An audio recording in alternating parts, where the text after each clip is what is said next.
Shalom, selamat pagi saudara-saudara yang terkasih. Mari kita bersama-sama membaca merenungkan firman Tuhan pagi hari ini. Kita berdoa. Terima kasih Tuhan Yesus Kristus, Tuhan yang kami sembah, kami muliakan dalam hidup kami. Kami bersyukur boleh menikmati hari yang baru lagi pagi hari ini. Sebelum kami menjalani aktivitas kami sepanjang hari ini, kami rindu firman Tuhan boleh memberkati kami. Dalam nama Tuhan Yesus Kristus kami berdoa. Amin. Saudara-saudara yang dikasihi Tuhan, pagi hari ini kita akan membaca firman Tuhan dari 1 Raja-Raja 21 ayat 1 sampai 29. Kita renungkan firman Tuhan ini dengan tema mengendalikan keinginan. Kita akan membaca ayat 4a. 1 Raja-Raja 21 ayat yang keempat. Demikian firman Tuhan.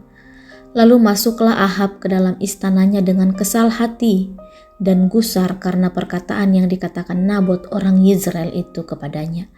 Tidak akan kuberikan kepadamu milik pusaka nenek moyangku. Sedemikian jauh pembacaan firman Tuhan. Saudara yang terkasih, seorang anak biasanya mengingini sesuatu yang dimiliki teman-temannya. Namun bagaimana jika keinginannya tidak dipenuhi oleh orang tuanya? Setiap anak mempunyai tanggapan dan sikap yang berbeda-beda. Ada yang biasa saja, kecewa, jengkel, bersungut-sungut, menangis, bahkan merajuk. Ahab bukanlah orang yang tidak mempunyai apa-apa. Ia Raja Samaria. Sebagai seorang raja, ia memiliki kuasa dan kekayaan yang sangat banyak. Suatu hari entah mengapa muncul keinginan dalam hatinya untuk memiliki kebun anggur Nabot yang ada di samping istananya. Keinginan yang kuat itu membuatnya merasa harus memiliki kebun Nabot dan memberikan beberapa penawaran. Kebun anggur pengganti yang lebih baik atau sejumlah uang sebagai pembayaran kebun tersebut.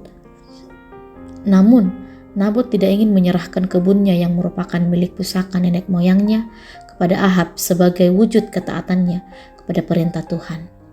Karena penolakan Nabot itulah Ahab kesal hati dan gusar, bahkan berlaku seperti anak kecil yang merajuk dan tidak mau makan.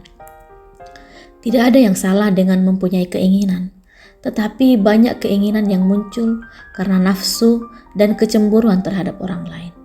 Saudara yang terkasih, tidak semua keinginan akan terpenuhi karena belum tentu Tuhan berkenan atau orang lain mau memenuhi keinginan tersebut. Maka, marilah kita menguasai hati kita sehingga kita tidak terjebak oleh keinginan-keinginan yang hanya memuaskan diri sendiri. Juga bersikap dewasa apabila keinginan kita itu tidak belum dapat terwujud. Mari kita belajar dari kisah Ahab. Tidak bisa mengendalikan keinginan sesuai dengan firman Tuhan bisa berdampak besar dan mencelakakan diri sendiri dan orang lain juga. Memiliki keinginan tidaklah salah, namun kiranya setiap keinginan kita harus selalu diuji agar sesuai dengan firman-Nya sembari terus percaya dan berserah kepada kehendak Tuhan. Amin. Tuhan memberkati. Mari kita berdoa. Bapa di surga, terima kasih untuk firman Tuhan yang kami baca pagi hari ini.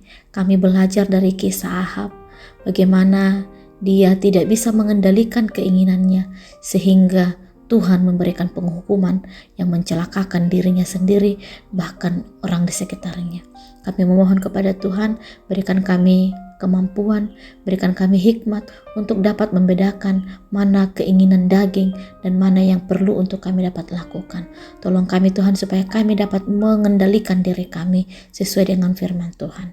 Terima kasih Bapa di surga untuk firman-Mu. Dalam nama Tuhan Yesus Kristus kami berdoa. Amin. Selamat pagi, selamat beraktivitas. Tuhan Yesus Kristus memberkati kita.